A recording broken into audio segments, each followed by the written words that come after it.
Saint Martin যাওয়ার উপযুক্ত সময় হচ্ছে ডিসেম্বর আর জানুয়ারি মাস। তবে আমি মনে করি মিড জানুয়ারি বা জানুয়ারির শেষের দিকে যেতে পারলে ভালো হয়, কারণ এই সময়টাতে শীত অনেকটাই কমে যায়।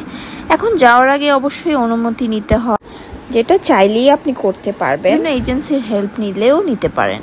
আগে টেকনাফ হয়ে নাফ নদী দিয়ে যাওয়ার সময় এমন অপরূপ দৃশ্য দেখতে পারবেন। সেন্ট মার্টিন যাওয়ার পথে এই সিগালগুলো আপনার সঙ্গী হয়ে যাবে এবং আপনার গুনগুন করতে ইচ্ছে করবে, তুমি বরুণা হলে হব আমি সুনীল, তুমি আকাশ হলে হব শঙ্খচিল।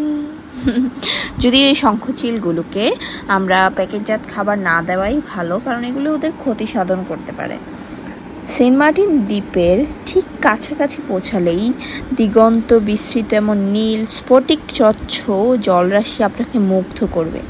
দারুচিনি দ্বীপ আপনাকে কাছে ডাকবে।